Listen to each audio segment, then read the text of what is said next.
ইব্রাহিম নবীর বাবাকে, এটা আমরা অনেকে জানি না, অনেকে জানি তবে ভুলটা জানি। অনেকে মনে করেন ইব্রাহিম নবীর বাবার নাম হলো আজর, কিন্তু আসলে ইব্রাহিম নবীর জন্মদাতা বাবার নাম আজর না, জন্মদাতা বাবার নাম হলো তারেহ বা তারাহ। কোন কোন বর্ণনায় এসেছে তাফসীরের কিতাবে ইব্রাহিম নবীর জন্মদাতা বাবার নাম হলো নাখুর, আজর হলো চাচা। আজর কে? চাচা। তাফসীরে কবীরের মধ্যে, তাফসীরে নাসাফির মধ্যে, তাফসীরে বাইজাবির মধ্যে, তাফসীরে কাশশাফ সহ বড় বড় তাফসীরের কিতাবের মধ্যে পরিষ্কার উল্লেখ, তাফসীর ইবনে আবি হাতিম, তাফসীরে তাবারির মধ্যে উল্লেখ, হযরত ইবনে আব্বাস, হযরত মুজাহিদ, হযরত কাতাদা, এক দল সাহাবী এবং তাবেঈ পরবর্তী মুফাসসিরিন ওনারা বলেছেন যে ইব্রাহিম আলাইহিস সালামের বাবা আজর ছিলেন না, তিনি ছিলেন চাচা। আরব দেশের রেওয়াজ অনুযায়ী চাচাকেও বাবা বলে। সেই হিসাবে কুরআনুল কারীমের মধ্যে ইজ ক্বালা ইব্রাহিমু লিআবিহি, এই যে কথাটা আসছে, যখন ইব্রাহিম আলাইহিস সালাম তার পিতা আজরকে বললেন, এই আবিহি শব্দটা এসেছে চাচা অর্থে। মনে রাখবেন দাদু, বিদ্বেষ নিয়ে নয়, আন্তরিকতার সাথে শুনুন। পবিত্র কোরআনের মধ্যে উল্লেখ আবুন শব্দটা, এটা বাবার ক্ষেত্রে, চাচার ক্ষেত্রে, দাদার ক্ষেত্রেও ব্যবহার হয়, এটা কোরআন শরীফের মধ্যে আছে। আপনি দেখুন হযরতে ইয়াকুব আলাইহিস সালাম যখন ইন্তেকাল করবেন, সব নবীরাই সশরীরে জিন্দা, ইন্তেকাল করেছেন সামান্য সময়ের জন্য। ইব্রাহিম হযরত ইয়াকুব নবী যখন ইন্তেকাল করবেন, তখন তিনার সন্তান যারা আছে সবাইকে বললেন, তোমরা কার ইবাদত করবে? হে আমার সন্তানেরা, তোমরা কার ইবাদত করবে? তখন ক্বালু না'বুদু ইলাহাকা ওয়া ইলাহা আবাইকা, আমরা ইবাদত করব আপনার ইলাহির, যিনি আপনার পিতাদেরও ইলাহি। পিতা কারা? ইলাহা আবাইকা। এই আবাইকা কারা? ইব্রাহিমা ওয়া ইসমাঈলা ওয়া ইসহাকা, এই নামগুলি এসেছে কোরআনে। এখানে ইব্রাহিম, হযরতে ইব্রাহিম আলাইহিস সালাম, ইসহাক আলাইহিস সালাম, ইসমাঈল আলাইহিস সালাম, তিনজনকেই বলেছে আবাইকা, মানে এনারা সবাই আপনার বাবা। খুব খেয়াল করেন, ইয়াকুব নবীর বাবা হলো ইসহাক নবী, আর ইসমাইল নবী হলো বাবার বড় ভাই, জ্যাঠা, বড় চাচা। আর ইব্রাহিম নবী হলো ইয়াকুব নবীর দাদা। ইয়াকুব নবীর কি? দাদা। তাহলে এই আয়াতে দাদা, বাবার বড় ভাই, চাচা এবং নিজের জন্মদাতা বাবা, তিনজনকেই বাবা বলা হয়েছে। ওয়া ইলাহা আবাইকা, সবাইকেই এখানে বাবা বলা হয়েছে। তার মানে কোরআনের আয়াত থেকে বুঝলাম, কোরআনের কালচার বা আরবের কালচার হলো বাবা, চাচা, দাদা সবাইকেই আবুন শব্দ দ্বারা বোঝায়। এই জন্য আজরের ব্যাপারে কোরআন শরীফে যে আয়াতটা আসছে, ইজ ক্বালা ইব্রাহিমু লিআবিহি আজার, যে যখন ইব্রাহিম তার বাবা আজরকে বললেন, এই আজর হলো আবিহি শব্দ দ্বারা চাচা অর্থে আল্লাহ ব্যবহার করেছেন। আজর হলো ইব্রাহিম নবীর চাচা, জন্মদাতা বাবা না। তার আরেকটা নিদর্শন মনে রাখবেন, ইব্রাহিম নবীর বাড়ি যেখানে, ওখানে আমি গিয়ে আসছি, এটা বেবিলন শহরে, ইরাকের বেবিলন শহরে, বাবেল শহরে আমি গেছি, ওখানে ভিডিও করে দিই। ওনার ঘর যেখানে, ওই জায়গাটা আমি জিয়ারত করে আসছি। উনি যেই গ্রামে বসবাস করতেন, ওই গ্রামের মধ্যে আমি অনেকক্ষণ হাঁটাহাঁটি করে আসছি। যেখানে নমরুদ ইব্রাহিম আলাইহিস সালামকে আগুনে নিক্ষেপ করেছে, ওই জায়গাটা আমি দেখে আসছি।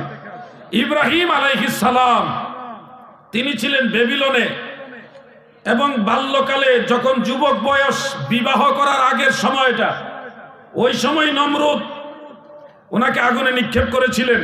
তিনি আল্লাহর দয়ায় ফুল বাগানের মধ্যে ছিলেন, একটা পশমও জ্বলে নাই। সুবহানাল্লাহ বলেন।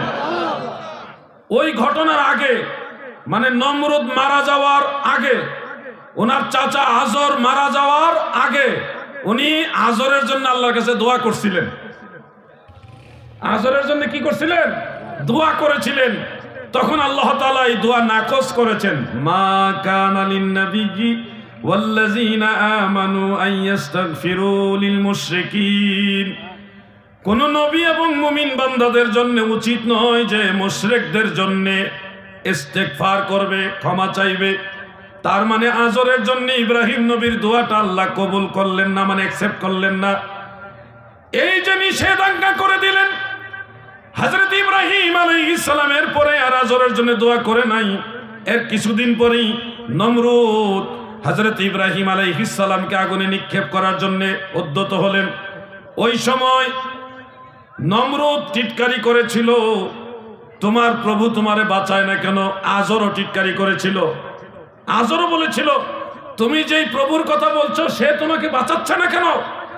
এই তিরস্কার যখন করছে, ইব্রাহিম আলাইহিস সালামকে অগ্নিকুণ্ডলিতে নিক্ষেপ করে দিয়েছে। আর ওখানে তো আল্লাহর দয়ায় উনি ফুল বাগিচার মধ্যে আছে, বারদাম ওয়া সালামান আলা ইব্রাহিম, তিনি তো শান্তিময় জায়গার মধ্যে আছেন। আর এদিকে একটা অগ্নিস্ফুলিঙ্গ উপর দিকে আগুন দিয়ে, আগুনের একটা অগ্নিস্ফুলিঙ্গ উড়াল দিয়ে আইসা আজরের পাঞ্জাবির মধ্যে লেগে গেছে, জুব্বার মধ্যে। ওই লেগে ওই আগুন সারা অঙ্গে লেগে ওইখানে আজর মারা গেছে। ওইখানে কি আজর মারা গেছে, আজরের কাহিনী শেষ। এরপরে ইব্রাহিম নবী বেবিলনে আর থাকেননি, উনি চলে গেছেন ফিলিস্তিনের দিকে। আমি ইব্রাহিম আলাইহিস সালামের মাজার জিয়ারত করে আসছি, ফিলিস্তিনেও গেছি, ওইখানে চলে গেছে। শেষ বয়সে ইব্রাহিম আলাইহিস সালামের যখন সন্তান ইসমাইল, হযরত ইসহাক দুইজন জন্মগ্রহণ করেছেন, তাদেরকে নিয়ে কাবা ঘরে গেছিলেন। বিবি হাজেরা আলাইহাস সালাম তেনার কাছে গিয়ে ইব্রাহিম নবী শেষ জীবনে দোয়া করেছেন মা বাবার জন্য। মনে রাখবেন, ওই দোয়াটার সময় শুধু আবুন শব্দ ইব্রাহিম নবী ব্যবহার করেনি, ওই সময় ব্যবহার করছে ওয়ালিদ। ওয়ালিদ মানে জন্মদাতা পিতা, আর আবুন মানেও পিতা। আবুন দাদাও হইতে পারে, বাবাও হইতে পারে, চাচাও হইতে পারে, কিন্তু ওয়ালিদ জন্মদাতা দাদা হতে পারে না, চাচাও হতে পারে না, জন্মদাতা বাবা যিনি উনি হয়। তো ইব্রাহিম নবীর শেষ বয়সে কাবা ঘরের কাছে যে দোয়াটা করেছেন, ওখানে আবুন শব্দ ব্যবহার করে নাই, ওয়ালিদ শব্দটা ব্যবহার করেছে। যেমন রব্বানা গফিরলি ওয়ালি ওয়ালিদাইয়া ওয়ালিল মুমিনিনা ইয়াউমা ইয়াকুমুল হিসাব। এখানে জন্মদাতা পিতা এবং জন্মদাতা মাতা, ওনাদের দুইজনের জন্য ইব্রাহিম নবী দোয়া করেছেন। শব্দর বেশ কম আছে। আগের দোয়া ছিল বাবার জন্য, মানে চাচার জন্য, আর এখনের দোয়াটা হলো জন্মদাতা পিতা এবং মাতার জন্য। এই জন্য মনে রাখবেন, কথায় কথায় আমরা বলি ইব্রাহিম নবীর বাবাও কাফের ছিল, কখনো এগুলি বলবেন না। ইব্রাহিম নবীর চাচা আজর ছিল কাফের, এবং হাসরের ময়দানে আজর লাঞ্ছিত হবে, বঞ্চিত হবে, ধুলাবালি মিশ্রিত হয়ে জাহান্নামে যাবে। এটা সত্য, বুখারী শরীফের হাদিস যেটা আছে সত্য, ওটা আজরের বেলায়। আজর মানে ইব্রাহিম নবীর চাচার বেলায় সত্য, কিন্তু ইব্রাহিম নবীর জন্মদাতা পিতা এবং মাতা দুজনই ইমানদার ছিলেন, তাওহীদপন্থী ছিলেন, ওনারা দুজনই জান্নাতি। সুবহানাল্লাহ বলেন। বুঝতে কি কষ্ট হয়েছে আপনাদের? একটা হলো যুবক বয়সের দোয়া, আরেকটা হলো বৃদ্ধ বয়সের দোয়া। প্রথম বয়সে যে দোয়াটা করেছে, ওই সময় ইব্রাহিম আলাইহিস সালামের ছেলে ইসমাইলেরও জন্ম হয়নি, নবী ইসহাকেরও জন্ম হয়নি। আর শেষে যে মা বাবা জন্মদাতা পিতা মাতার জন্য দোয়া করেছে, ওই সময় ইসমাইল এবং ইসহাক দুইজনই জন্মগ্রহণ করেছে। আগের দোয়া আর পরের দোয়া বুঝতে হবে। আজর ইব্রাহিম নবীর বাবা না, চাচা, চাচাকেও বাবা বলা হয়। যেমন আরেকটা হাদিস মনে রাখবেন, সহিহ মুসলিমের মধ্যে উল্লেখ, সায়াকুনু ফি আখিরিজ জামানে দাজ্জালুন ওয়া কাযযাবুন। শেষ জামানায় এমন কিছু দাজ্জাল এবং কাযযাব বের হবে। ইয়াতুনাকুম মিনাল আহাদিস, তারা এমন এমন কথা তোমাদের কাছে নিয়ে আসবে, বিমা লাম তাসমাউ আনতুম ওয়ালা আবাউকুম, যে কথা তোমরাও শুনোনি, তোমাদের বাপ দাদারাও শুনে না। এখানে বাপ দাদা, দাদার বাবা, সবাইকে আল্লাহর নবী আবুন শব্দ দ্বারা আখ্যায়িত করেছেন, ওয়ালা আবাউকুম। তাহলে বাবাকেও বাবা বুঝাইছে, দাদাকেও বাবা বুঝাইছে, দাদার বাবা তাকেও বাবা বুঝাইছে। দাদুগো আরবের কালচার আমাদের বাংলাদেশে অনেক জায়গায় আছে। অনেক জায়গায় বাবার বড় ভাই হইলে বড় আব্বা বলে, বাংলাদেশে অনেক জায়গায় আছে। বাবার ছোট ভাই কাকা যিনি, তাকে ছোট আব্বা বলে, বলে কিনা এরকম আছে কিনা আপনাদের জানা কিনা, আছে কিনা? আমি দেখেছি অনেক জায়গায় এরকম আছে। এটা আরবীয় কালচার, আরবীয় কালচার। চাচা বড় চাচাকে বড় আব্বা ডাকে, আর ছোট চাচাকে ছোট আব্বা ডাকে, নিজের জন্মদাতা বাবাকে শুধু আব্বু বা বাবা পিতা এইভাবে ডাকে। এই জন্য দাদু কখনো বলবেন না যে ইব্রাহিম নবীর বাবা কাফের ছিল, এটা আর বলা যাবে। আল্লাহ সবাইকে বোঝার তৌফিক দেন, বলে না আমিন। এগুলি খুব জটিল বিষয়, চাইলে হঠাৎ করে কোনো আলেম আলোচনা করবে না, কারণ এটার উল্টা আলোচনা মাঠে ময়দানে বেশি। আমি যখন এই আলোচনাটা সিরাজগঞ্জে করেছিলাম, কোথায়? সিরাজগঞ্জে যখন এই আলোচনা করেছি, ওই অঞ্চলের সমস্ত আলেমদের মধ্যে একটা তুলপাড় শুরু হয়ে গেছে। হায় হায়, জিহাদি সাহেব কি বললো? আমরা সারা জীবন ওয়াজ করলাম ইব্রাহিম নবীর বাবা কাফের, উনি আজর ছিলেন, আর জিহাদি সাহেব এসে বলতেছে উনি ইব্রাহিম নবীর বাবা না। একটা আওলা জাওলা লেগে গেছে।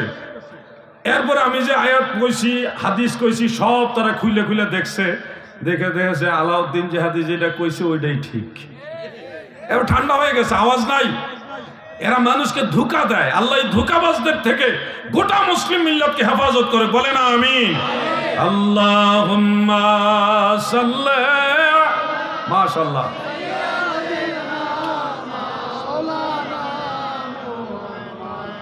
ওয়া আলা আলি সাইয়্যিদিনা। আপনার কি কষ্ট হচ্ছে? আমি আরেকটা তথ্য আপনাদের দিতে চাই। আমাদের নবীজির মা বাবা তেনারা কি জান্নাতি না জাহান্নামী, এই ব্যাপারে একটু তথ্য আপনাদের দিতে চাই। আমরা আহলে সুন্নাত ওয়াল জামাতের অনুসারী যারা, আমরা মনে করি নবীজির মা বাবা দুজনই জান্নাতি। কিন্তু আমাদের অনেক ভাইরা এখানেও দ্বিমত পোষণ করতে চান যে নবীর মা বাবা জান্নাতি না। অনেক সময় একটু হিট করে বলেন যে তারা কাফের। দাদু এইভাবে বলবেন হারাম।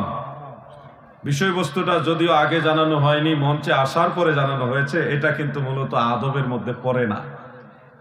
আমি আলোচনা ওইটাই করব, আলেমদেরকে বিষয়বস্তু আগে দিয়ে দিবেন। আলেমরা, আমি এই বিষয়ে আলোচনা করতে পারি বিদায় করে ফেলবো। অনেক বিষয় আছে হুট করে মঞ্চে একজন আলেমকে ধরাই দিবেন, উনি তো এই ব্যাপারে স্টাডি নাও থাকতে পারে। এই জন্যে তো এটা তো এমন না যে আলেমরা ইন্টারভিউ দিতে আসছে। আলেমদেরকে বিষয় দেওয়াটাই মূলত আদব না, কিন্তু এরপরও কমিটিকে শ্রদ্ধা করে এলাকার সিচুয়েশন অনুযায়ী আলোচনা করা উচিত। বিদায় একটা বিষয়বস্তু আমরা পছন্দ করি, কিন্তু স্টেজে উঠাই একজনকে একটা বিষয় দেওয়া কখনো এটা উচিত না। স্টেজ উঠাইবার আগে বলবেন হুজুর আমরা এই বিষয়গুলি নিয়ে আলোচনা আমরা শুনলে ভালো হবে, উপকৃত হবে, তখন এটা সুন্দর হয়। হালাল এবং হারাম এই বিষয়ে ওয়াজ করলে ওয়াজ কমিটির তারাও খুশি হতে পারবে না, তাই না দাদু? এই বিষয়ে এমন একটা বিষয় দাদু, আমরা তো সবাই চলতে গিয়ে চলার পথে এমন এমন অনেক কাজ করে যেগুলি হালালের মধ্যে পড়ে না। প্রথম কাজ হলো আমরা মুসলমান, সে মুসলমান হিসেবে আমাদের যেই ফরজ এবং ওয়াজিবগুলি আল্লাহ তাআলার তরফ থেকে দেওয়া হয়েছে, সেই ফরজ এবং ওয়াজিবগুলি আমরা কতজন আদায় করি। আমি কয়েকটা ফরজ এবং ওয়াজিব সম্পর্কে আপনাদেরকে বলার চেষ্টা করি ইনশাআল্লাহ। প্রত্যেক দিন সেই নিশির শেষ ভাগ থেকে পরের দিন ঘুম জাগরণ, ঘুম যাওয়া পর্যন্ত অনেকগুলো আমল আমাদের জিন্দেগিতে রয়েছে। একজন মুসলমান হিসেবে ফজরের নামাজটা আমাদের সবার আগে যথা সময় আদায় করা হলো ফরজ, ফরজে আইন। মনে রাখবেন দাদু, এর আগে তাহাজ্জুদ নামাজ রয়েছে, আরো অন্যান্য বন্দিগিও রয়েছে, যেমন কোরআন তেলাওয়াত আছে নিশির শেষ ভাগে। আল্লাহ তাআলা নিজে নবীজিকে ডেকে ডেকে তুলতেন, শেষ রাতে আল্লাহ নিজে নবীজিকে ডেকে তুলতেন। ইয়া আইয়ুহাল মুযাম্মিলু কুমিল লাইলা ইল্লা কালিলা। কামলিওয়ালা নবী গো, কম্বল পরনেওয়ালা নবী গো,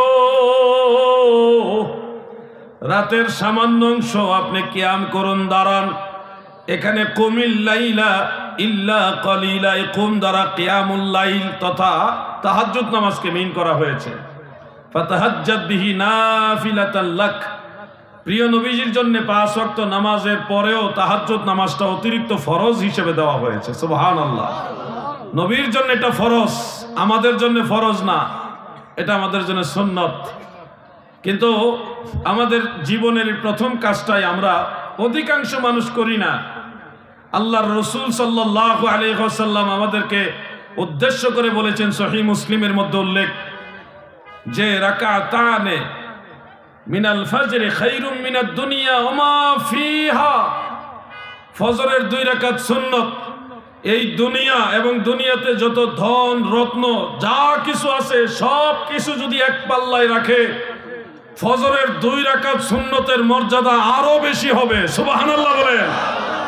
কিন্তু আমরা ফজরের নামাজের সময় নাক ডেকে ঘুমাই।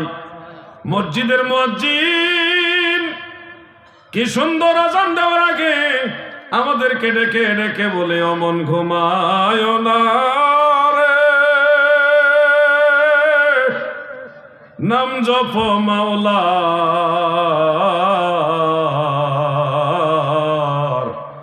একদিন ঘুমাইবি রে মন, কবর মাজার মন ঘুমায় না রে। এরকম গজল গায়নি মুয়াজ্জিন সাহেব? গায়নি বিভিন্ন রকম গজল গায় ফজরে আজান দেওয়ার আগে। এটা কিন্তু হযরত বিলাল রাদিয়াল্লাহু আনহুর জামানা থেকে আসছে। প্রিয় নবীজির যুগে বেলাল রাদিয়াল্লাহু আনহু যখন আজান দেওয়ার জন্য দাঁড়াতেন, সুনান ও আবি দাউদের মধ্যে উল্লেখ, ফজরের আজানের আগে বেলাল রাদিয়াল্লাহু আনহু এরকম সুন্দর সুন্দর দোয়া পড়তেন। একটা দোয়া হলে এভাবে তিনি পড়তেন, আল্লাহুম্মা ইন্নী আহমাদুকা ওয়াস্তাঈনুকা আলা কুরাইশিন আন ইউকিমু দীনাকা ক্বালাত সুম্মা ইউআযযিনু। এই দোয়া পড়ে হযরতে বেলাল আজান দিতেন। আজান দেওয়ার আগে তিনি ভালো কিছু পড়তেন। এই জন্য আমাদের দেশের মুয়াজ্জিন সাহেবরাও আজান দেওয়ার পূর্বে ভালো দোয়া পড়েন। ও মনরে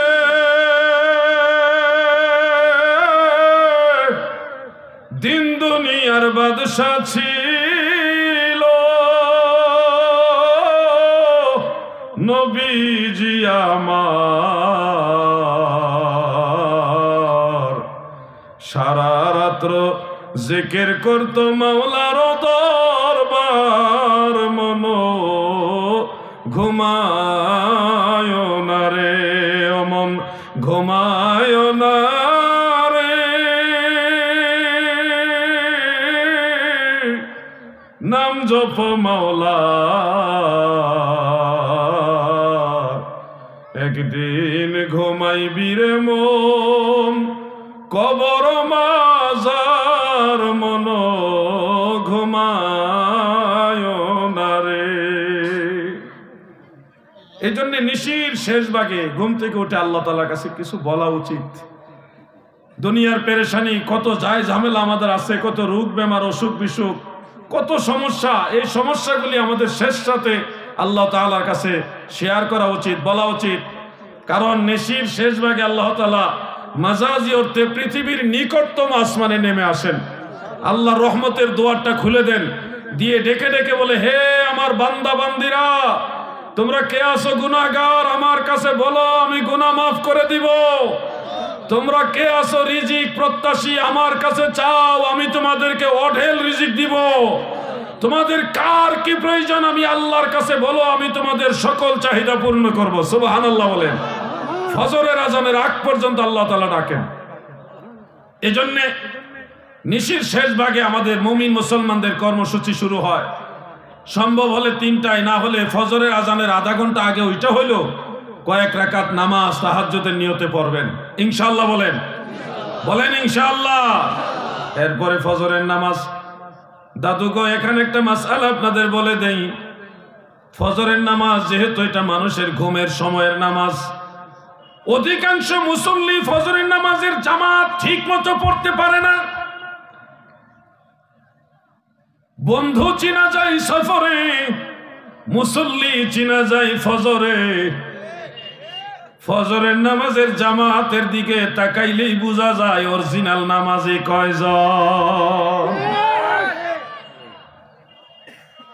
এই ফজরের নামাজের টাইমটা এমন একটা টাইম যে ওই সময় শয়তান মানুষের কানের ভিতরে এসে আরামের জন্য, আরামে ঘুমানোর জন্য খুব সেবা যত্ন করে। শয়তান এসে তাকে খুব আরাম দেয় যে ঘুমাও, শেষ রাতে ঘুম ভালো লাগে নাকি, খুব ভালোভাবে চাপে, আরামের ঘুম হয় শেষ রাতে।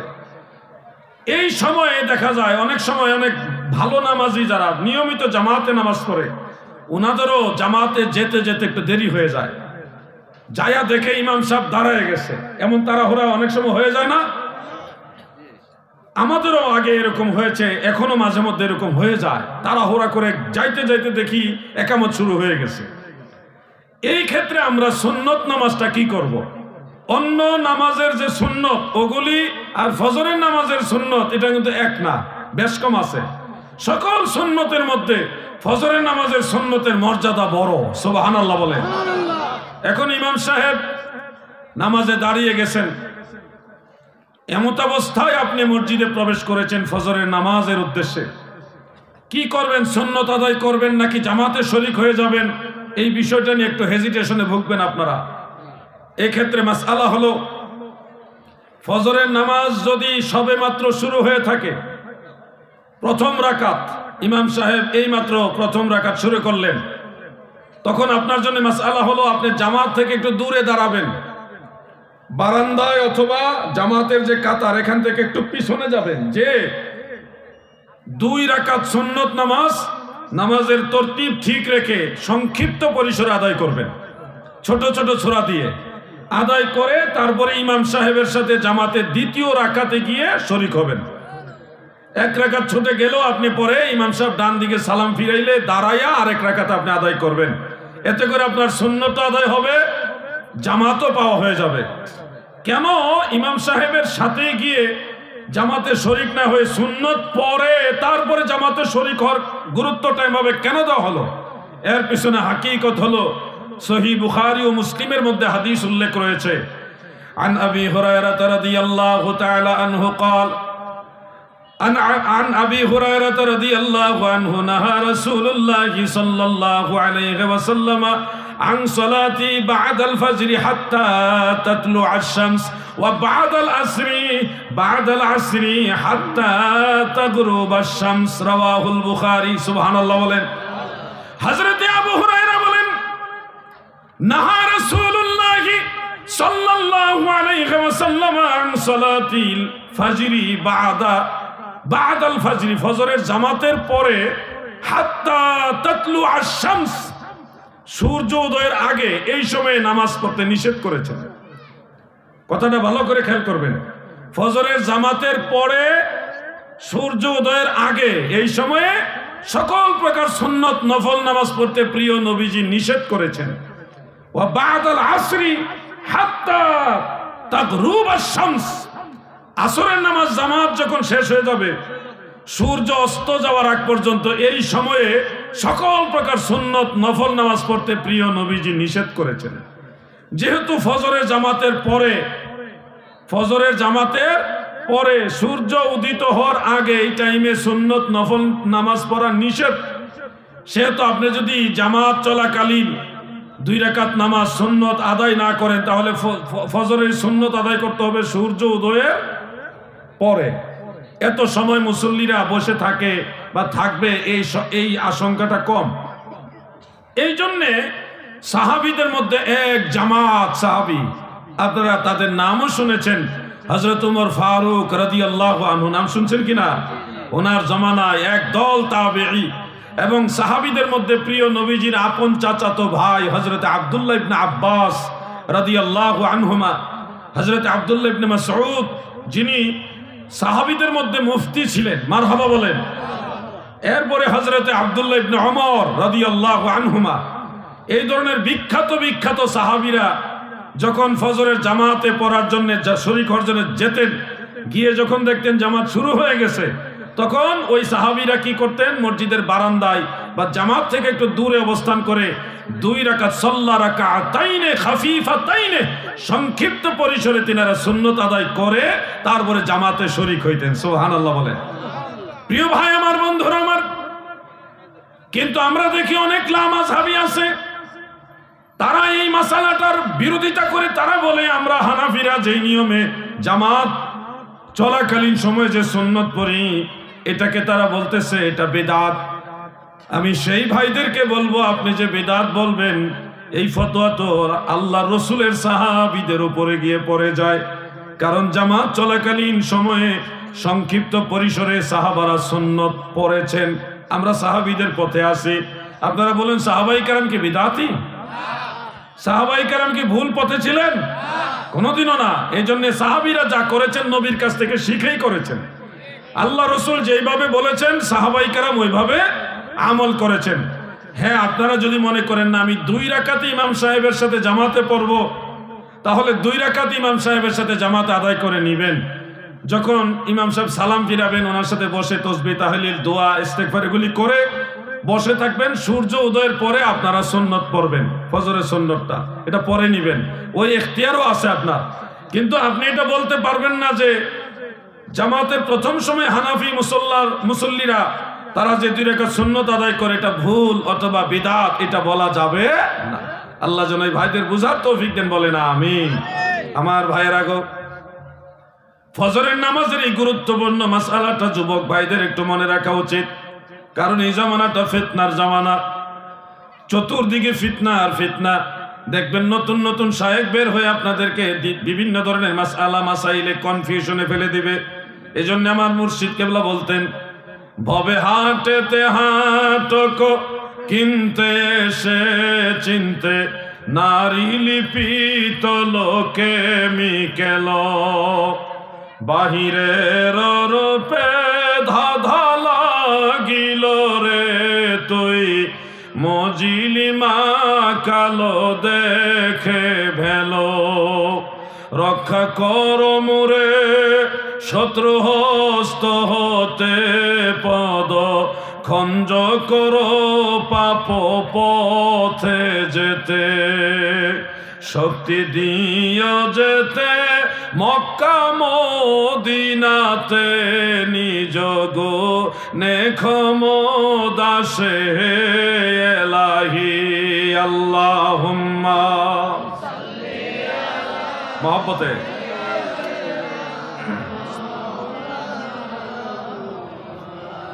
ওয়ালা আলি সাইয়্যিদিনা।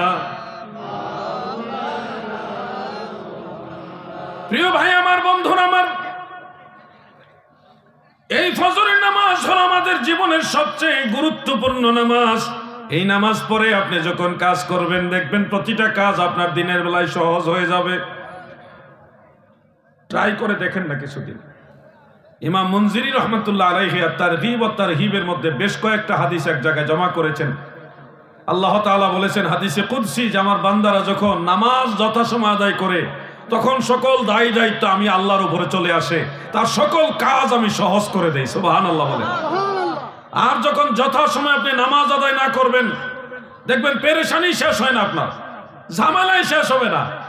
মনে হইতেছে জোহরে আজান দিছে, এই জামাতে যাব নামাজ পড়বো, 1টা বেজে গেছে এই যাইতেছি কাজটা শেষ করে লই, 2টা বেজে গেছে এই কাজটা শেষ করে লই, 2:30 3টা বেজে যাবে, আপনার কাজ আর শেষ হবে না। যত সময় নামাজও পড়েন না, কাজও শেষ হবে না।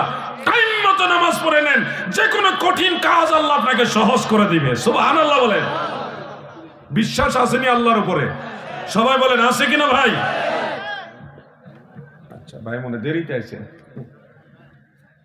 বন্ধুরা আমার, দাদু ভাইরা আমার, এই বিষয়গুলো আমাদের প্রত্যেকের খেয়াল রাখা উচিত। আমাদের বক্তাদের জন্য সুবিধা, আমাদের রাত্রেবেলা ঘুম হয় না, এই মাহফিল শেষ করে হয় না, চেষ্টা করলে হবে না। মাহফিল 12টা 12:30 1টায় শেষ করে রওনা দেই, এক এলাকা থেকে আরেক এলাকা যাইতে যাইতে ফজরের টাইম হয়। সুন্দর মতো আমরা জামাতের সাথে নামাজ আদায় করে বিশ্রাম নিতে পারি। এটা আমাদের জন্য একটা সুযোগ, এবং শেষ রাতের আমলটাও আল্লাহর দরবারে হাজিরাটা হয়ে যায়। কারণ রাতে তো এমন ঘুম হয় না, অন্য ঘুম হয় না, এই জন্য হাজিরাটা হয়ে যায়। আলহামদুলিল্লাহ। আপনাদেরকে বলবো দাদু, চেষ্টা করলে হবে। দেখেন কবরস্থানের দিকে তাকিয়ে দেখেন, এই যে কবরবাসীর স্মরণিত মাহফিল, এটা তাদের দিকে তাকিয়ে দেখেন কত মানুষ কবরে শুয়ে গেছে। একবার যারা কবরে চলে গেছে, দ্বিতীয়বার আর ফিরে আসতে পারে নাই। আমরাও যেদিন মরে যাব আর ফিরে আসতে পারবো না। পারবেন আপনারা? যতদিন বেঁচে আছেন ততদিনই আপনি চাইলে নামাজ সহ বিভিন্ন নেক আমল করতে পারবেন।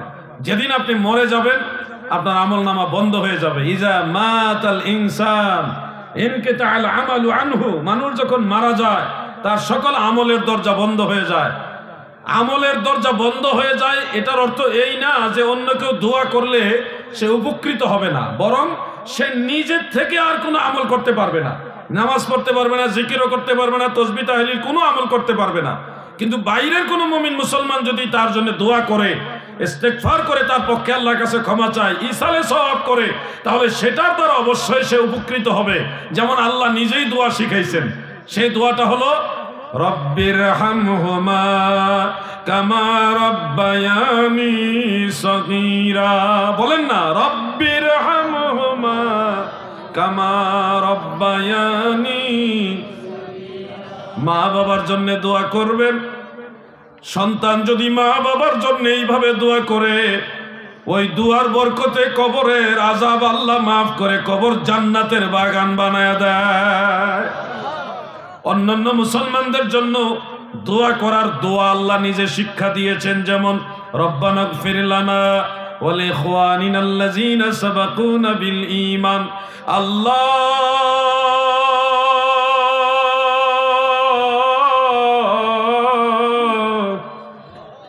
ইগফির লানা, আমাদেরকে মাফ করেন, ওয়া লিইখওয়ানিনা, আমাদের ভাই বোনদেরকে মাফ করে দেন, আল্লাযীনা সাবাকুনা বিল ঈমান, যারা ঈমানের সাথে কবর দেশে চলে গেছে গো, আপনি তাদেরকেও মাফ করে দেন।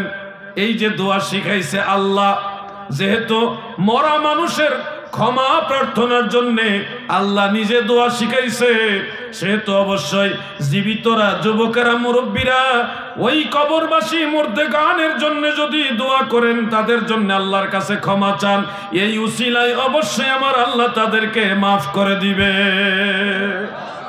আপনারা মৃতদের জন্য দোয়া করার পক্ষে না বিপক্ষে? সবাই বলেন, পক্ষে না বিপক্ষে? পক্ষে। হযরত ইব্রাহিম আলাইহিস সালাম তিনার আব্বা আম্মার জন্য দোয়া করেছেন।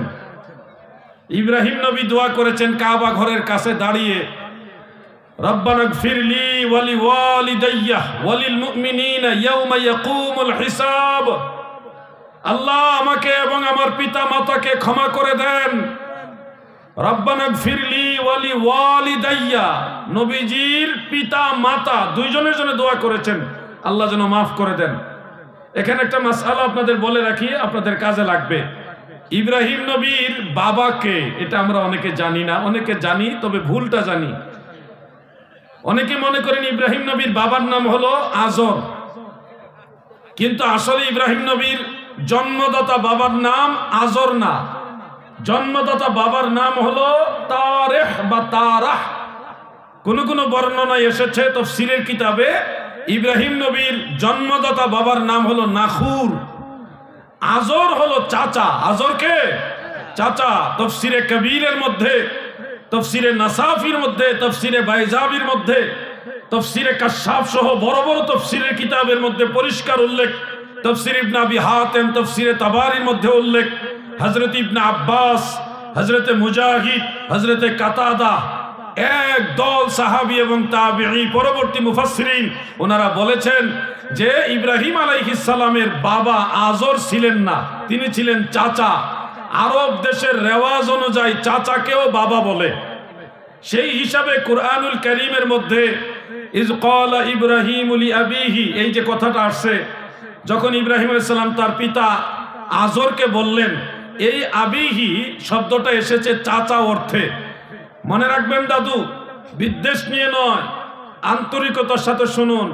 পবিত্র কোরআনের মধ্যে উল্লেখ, আবুন শব্দটা এটা বাবার ক্ষেত্রে, চাচার ক্ষেত্রে, দাদার ক্ষেত্রেও ব্যবহার হয়, এটা কোরআন শরীফের মধ্যে আছে। আপনি দেখুন, হযরতে ইয়াকুব আলাইহিস সালাম যখন ইন্তেকাল করবেন, সব নবীরাই সশরীরে জিন্দা, ইন্তেকাল করেছেন সামান্য সময়ের জন্য।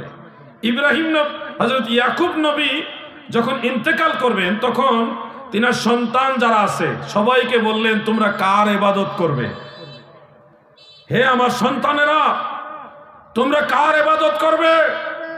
তখন ক্বালু না'বুদু ইলাহাকা ওয়া ইলাহা আবাইকা, আমরা ইবাদত করব আপনার ইলাহির, যিনি আপনার পিতাদেরও ইলাহি। পিতা কারা? ইলাহা আবাইকা। এই আবাইকা কারা? ইব্রাহিমা ওয়া ইসমাঈলা ওয়া ইসহাকা, এই নামগুলি এসেছে কোরআনে। এখানে ইব্রাহিম, হযরত ইব্রাহিম আলাইহিস সালাম, ইসহাক আলাইহিস সালাম, ইসমাঈল আলাইহিস সালাম, তিনজনকেই বলেছে আবাইকা, মানে এনারা সবাই আপনার বাবা। খুব খেয়াল করেন, ইয়াকুব নবীর বাবা হলো ইসহাক নবী, আর ইসমাইল নবী হলো বাবার বড় ভাই, জ্যাঠা, বড় চাচা। আর ইব্রাহিম নবী হলো ইয়াকুব নবীর দাদা। ইয়াকুব নবীর কি দাদা। তাহলে এই আয়াতে দাদা, বাবার বড় ভাই, চাচা এবং নিজের জন্মদাতা বাবা, তিনজনকেই বাবা বলা হয়েছে। ওয়াইলাহা আবাইকা, সবাইকেই এখানে বাবা বলা হয়েছে। তার মানে কোরআনের আয়াত থেকে বুঝলাম কোরআনের কালচার বা আরবের কালচার হলো বাবা, চাচা, দাদা সবাইকেই আবুন শব্দ দ্বারা বোঝায়। এই জন্য আজরের ব্যাপারে কোরআন শরীফে যে আয়াতটা আসছে, ইজ ক্বালা ইব্রাহিম লি আবিহি আজার, যে যখন ইব্রাহিম তার বাবা আজরকে বললেন, এই আজর হলো আবিহি শব্দ দ্বারা চাচা অর্থে আল্লাহ ব্যবহার করেছেন। আজর হলো ইব্রাহিম নবীর চাচা, জন্মদাতা বাবা না। তার আরেকটা নিদর্শন মনে রাখবেন, ইব্রাহিম নবীর বাড়ি যেখানে, ওখানে আমি গিয়ে আসছি, এটা বেবিলন শহরে, ইরাকের বেবিলন শহরে, বাবেল শহরে আমি গেছি, ওখানে ভিডিও করে দিই। ওনার ঘর যেখানে, ওই জায়গাটা আমি জিয়ারত করে আসছি। উনি যেই গ্রামে বসবাস করতেন, ওই গ্রামের মধ্যে আমি অনেকক্ষণ হাঁটাহাঁটি করে আসছি। যেখানে নমরুদ ইব্রাহিম আলাইহিস সালামকে আগুনে নিক্ষেপ করেছে, ওই জায়গাটা আমি দেখে আসছি। ইব্রাহিম আলাইহিস সালাম তিনি ছিলেন বেবিলনে, এবং বাল্যকালে যখন যুবক বয়স, বিবাহ করার আগের সময়টা, ওই সময় নমরুদ ওনাকে আগুনে নিক্ষেপ করেছিলেন। তিনি আল্লাহর দয়ায় ফুল বাগানের মধ্যে ছিলেন, একটা পশমও জ্বলে নাই। সুবহানাল্লাহ বলেন। ওই ঘটনার আগে, মানে নমরুদ মারা যাওয়ার আগে, ওনার চাচা আজর মারা যাওয়ার আগে, উনি আজরের জন্য আল্লাহর কাছে দোয়া করছিলেন। আজরের জন্য কি করছিলেন? দোয়া করেছিলেন। তখন আল্লাহ তাআলা এই দোয়া নাকচ করেছেন।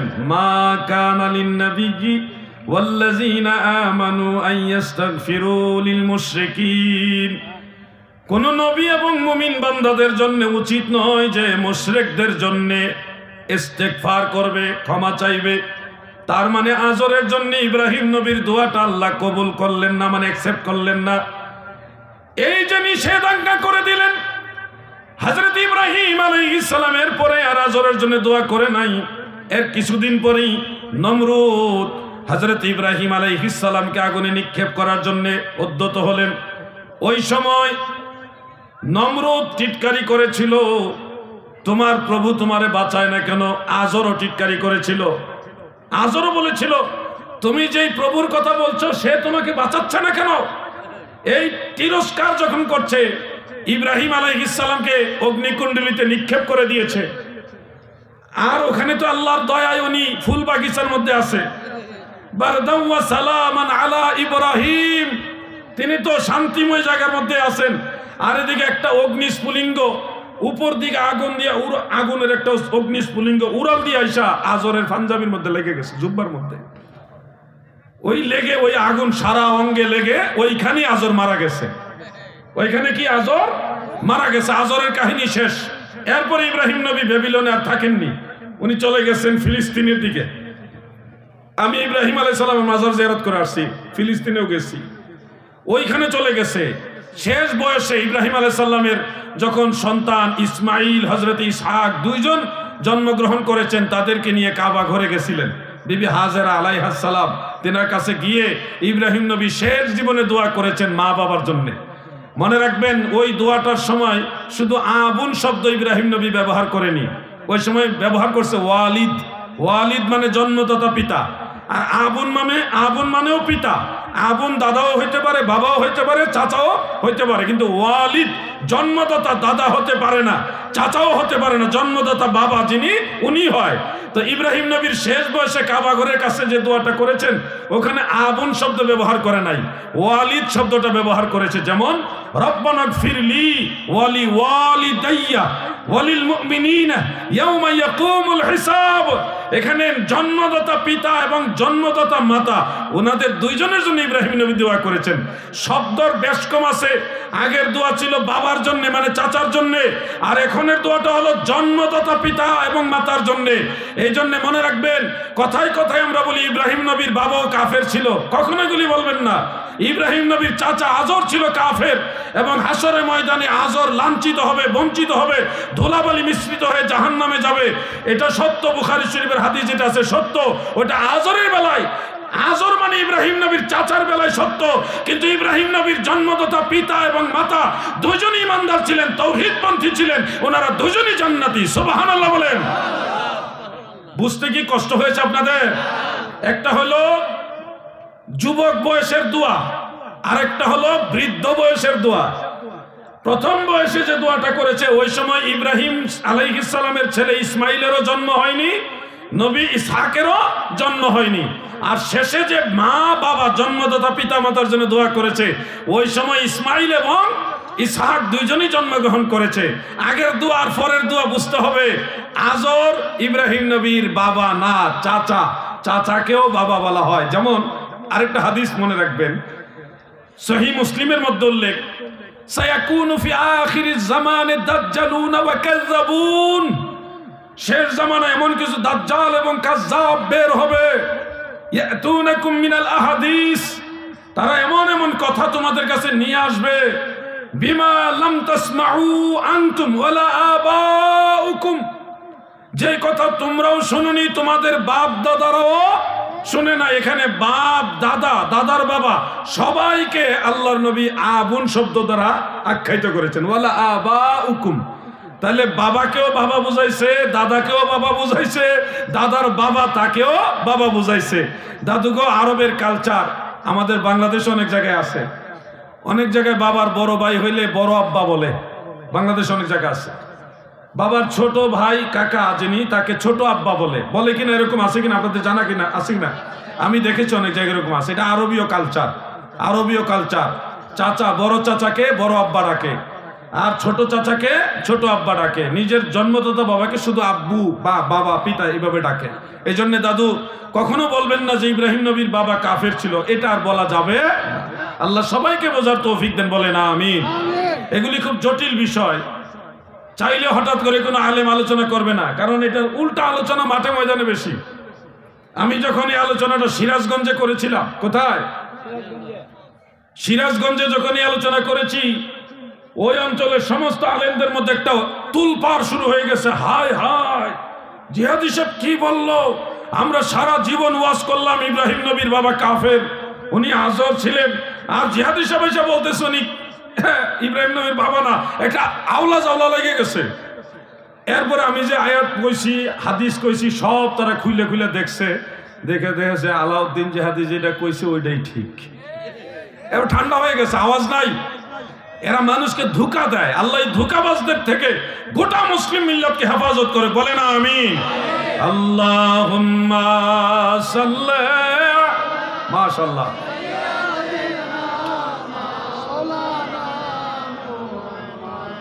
ওয়ালা আলি সাইয়্যিদিনা। আপনার কি কষ্ট হচ্ছে? আমি আরেকটা তথ্য আপনাদের দিতে চাই। আমাদের নবীজির মা বাবা তেনারা কি জান্নাতি না জাহান্নামী, এই ব্যাপারে একটু তথ্য আপনাদের দিতে চাই। আমরা আহলে সুন্নাত ওয়াল জামাতের অনুসারী যারা, আমরা মনে করি নবীজির মা বাবা দুজনই জান্নাতি। কিন্তু আমাদের অনেক ভাইরা এখানেও দ্বিমত পোষণ করতে চান যে নবীর মা বাবা জান্নাতি না। অনেক সময় একটু হিট করে বলেন যে তারা কাফের। দাদু এইভাবে বলবেন